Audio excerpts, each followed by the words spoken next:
el grupo 3, que es ética de los grupos en situación de vulnerabilidad, que es un nombre que redimensionaron en el grupo. Lo coordinó el doctor Pablo Levate, médico especialista en pediatría, magíster en ética biomédica, doctorando en ciencias médicas y docente universitario. Él vive en la provincia de Misiones, 1200 kilómetros de acá, y presento el equipo. Lo acompaña la doctora Sonia Adriana Giorlando, que es profesora universitaria, médica tocoginecóloga, maestranda en ética biomédica y vive acá en la provincia de Buenos Aires. Ivonne Telles Patarroyo, abogada, magíster en Derecho Internacional, doctoranda en Derecho, participó desde Quito, Ecuador. Analía Alejandra Mesina, profesora de Biología, licenciada en Gestión Educativa, diplomada en Fundamentos de Educación Sexual, maestranda en Ética Biomédica, participó también desde Misiones, en este caso de Posadas. Dayana Michelle Nogales Lárraga, licenciada en Enfermería, magíster en Bioética, maestranda en Seguridad Social y Seguridad en el Trabajo, desde Quito, Ecuador. Isabela María Balestra, estudiante avanzada en la carrera de Medicina de esta casa de estudio, ayudante en las cátedras de Inmunología y Módulo de Integración, acá desde Cava. Y Verónica Edith Simbaña Guzmán, licenciada en Trabajo Social, magíster en Investigación y trabajadora social, especialista en evaluación de tecnologías sanitarias, también desde Quito, Ecuador. Así que un grupo numeroso de trabajo en un tema muy interesante que ahora Pablo nos va a presentar. Gracias por esta bienvenida, por volver a casa y por esta posibilidad de estar acá también. Sí, un honor. Bueno, trabajamos con el equipo tres objetivos. Uno, nos proponíamos analizar el concepto de vulnerabilidades del personalismo ontológico y determinar sus implicancias en la toma de decisiones en la investigación en seres humanos. Por otro lado, evaluamos la aplicación de los principios de solidaridad, subsidiariedad y justicia en la investigación con el fin de evitar la instrumentalización de la persona, ¿no? Como recién conversaba anteriormente. Y quisiéramos también proponer un modelo de acompañamiento subsidiario y garantía ética que asegure la adecuada participación de las personas en una investigación.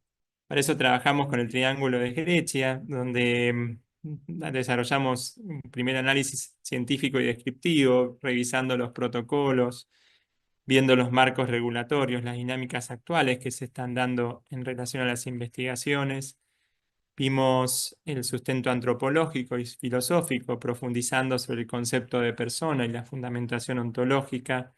Y bueno, y proponíamos este modelo como parte del vértice del triángulo, ¿sí? Cuando pensamos en vulnerabilidad, por ahí la propuesta es escapar a esta definición estática, donde se plantea la capacidad disminuida para proteger los intereses propios o ejercer una plena autonomía de la persona. La intención es, bueno, si pensamos en situaciones de vulnerabilidad o personas en contextos de vulnerabilidad, se nos vienen probablemente varias etiquetas.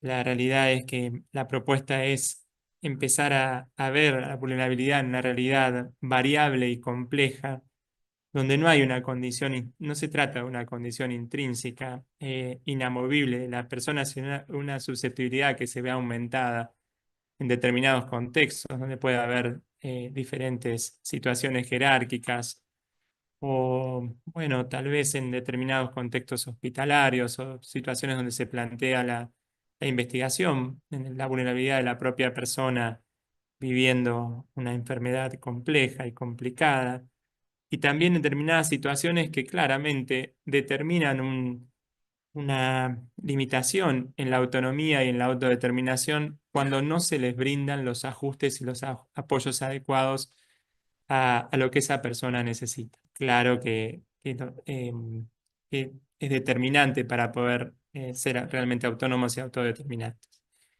Estudiamos los marcos regulatorios, han salido en las charlas previas, claramente el paso de sujeto a participante es un gran granito que se dio, pero bueno, hay muchos puntos que vemos en el marco en sí que ponen el contexto de la vulnerabilidad como una marca y nos quedamos en un modelo médico, en un modelo hegemónico y nos falta todavía para llegar a un modelo social, un modelo de derechos humanos y un modelo personalista para poder interpretar a la persona en su contexto y en esto de lo que se trata de una situación de vulnerabilidad, sino que yo no soy vulnerable, sino que tengo una situación que me hace estar en tal o cual condición y vemos cómo hacemos como equipo y como sociedad para acompañar esta situación, ¿no? Ahora vamos a ir trabajando eso.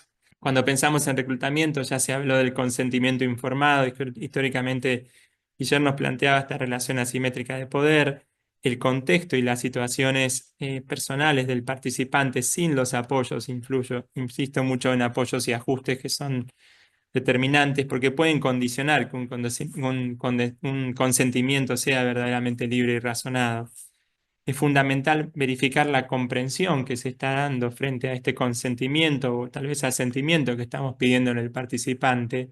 Pero claro, yo puedo ser autónomo para decir, bueno, yo puedo contestar desde mi autonomía, pero ¿cuánto más exige de nosotros como sociedad, como investigadores, como tutores, acompañantes, el lugar que nos toque? Esta posibilidad de darle al otro es, quiero que te autodetermines, que puedas decir, bueno, si yo puedo, pero vos querés realmente.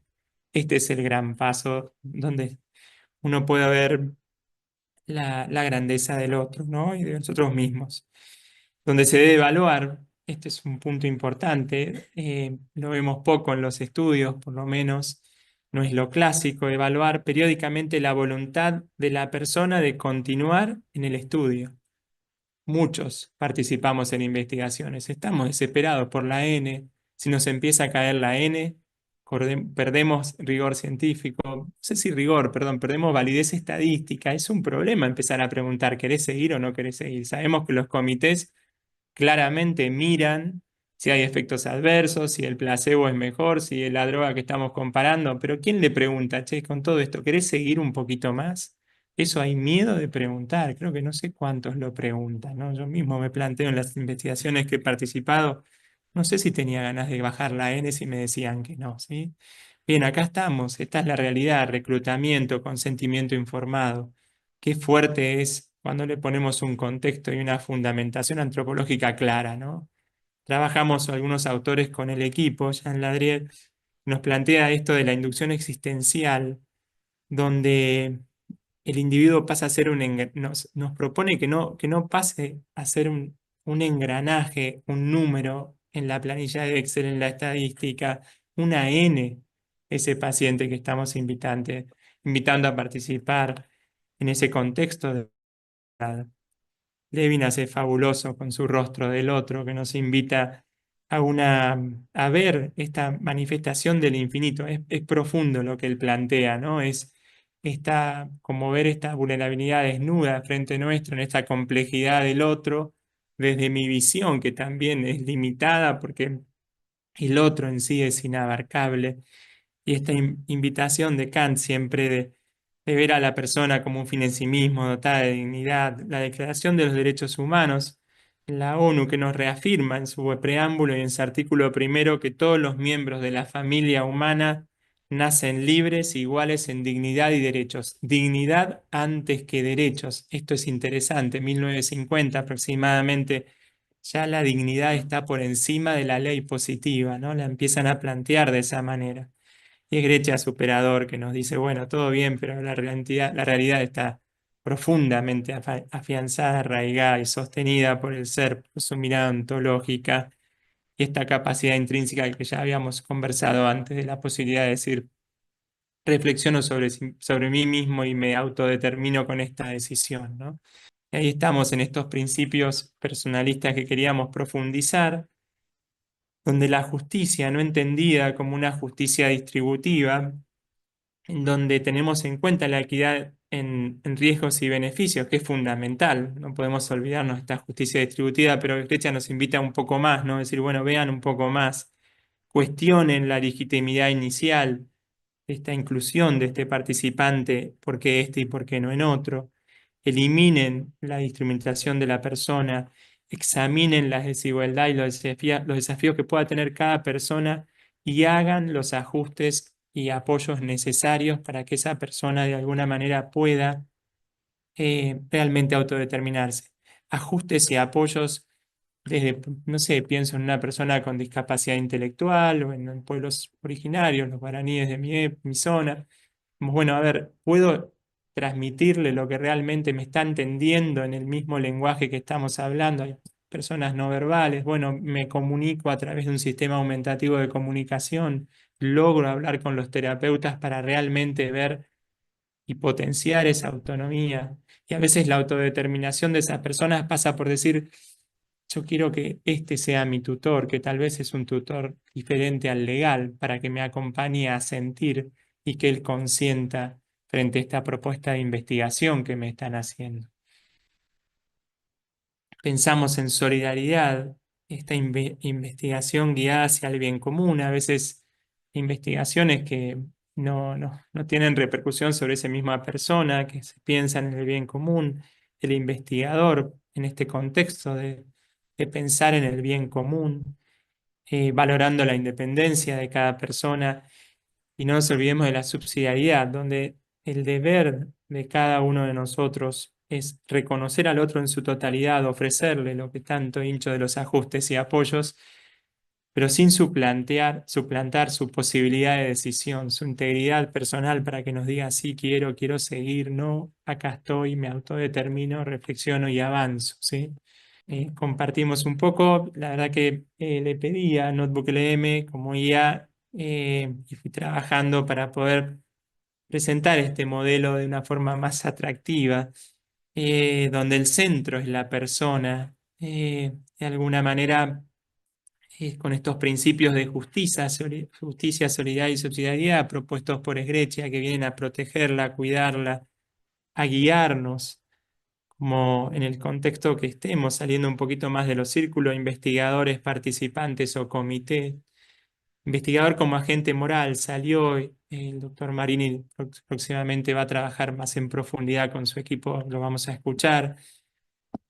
Agente moral, conciencia, objeto, fin, circunstancias, hacia dónde voy. La moralidad del acto, que es tan fundamental para poder brindarme al participante con todo lo que necesita el otro para poder comprender la historia. Participante que no es objeto, que es persona y que me invita junto al comité como garante, como parte de este comité, a ir trabajando, evaluando y chequeando a ver si es clara la voluntariedad de seguir en esta participación de este estudio. Investigadora y comité eh, en esta necesidad compartida, en esta, sí, no me sale, no, estoy diciendo bien la palabra, corresponsabilidad, perdón, sí, disculpen, de poder realmente sentirse personas en esta integridad y lograr este diálogo entre personas, interpersonal, para poder llevar realmente un acompañamiento subsidiario y una garantía ética. Toda normativa vigente será útil siempre y cuando la moralidad del investigador y los comités estén a la altura de la grandeza de la dignidad humana. Muchas gracias. Esta frase resume todo, ¿no? Bien, gracias.